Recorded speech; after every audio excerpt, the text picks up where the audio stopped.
Pulikam ang pagnanakaw sa cellphone at tablet sa isang SPED center sa Quezon City. Ang lalaking suspect tinangka pa raw gamitin ng cellphone para makapanloko. May unang balita si James Agustin. Masdan ang lalaking ito na nakaupo sa loob ng SPED Center sa Novaliches, Quezon City kahapon ng umaga. Tila kumukuha siya ng tiyempo habang nakatingin sa mga magulang na naghihintay sa kanilang mga anak. Maya-maya pa bigla niyang kinuha ang dalawang gadget na nakapatong sa mesa. Kalauna na diskubre ng babaeng empleyado ang pagnanakaw. Pagbalik ko po sa table po galing CR, may magbabayad po na parent.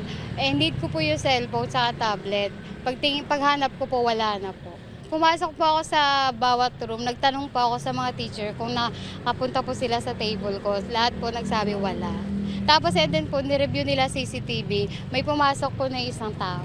Natangay na sa lari ng cellphone ng empleyado at tablet na pagmamayari ng SPED Center. Nagkakahalaga ang mga ito ng halos 20,000 piso. Yung tablet po, lahat po kasi ng files na center nandun po. Yung cellphone ko po, personal matters po siya.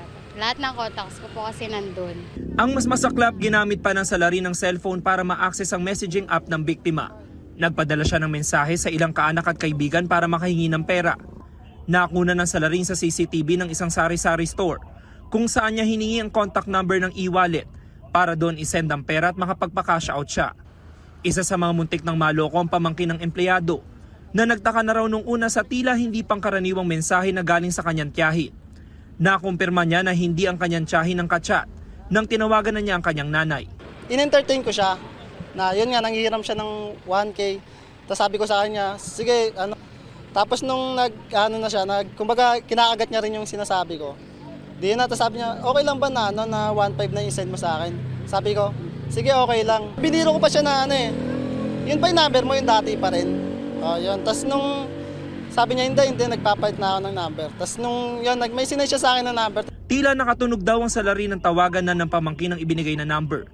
Inutusan pa nga raw ng salari na may-ari ng sari-sari store na wag itong sagutin. Hanggang sa umalis na ang salarin at sumakay ng jeep.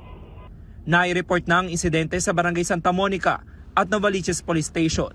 Sabi ng mga taga-barangay, hindi nila residente ang salari. Pinagtatanong po niya kung kilala po namin yung pinakita nilang picture, larawan. Pinagtanong ko po sa aming mga kasamahan sa nasasakupan po namin. Hindi po namin kilala yung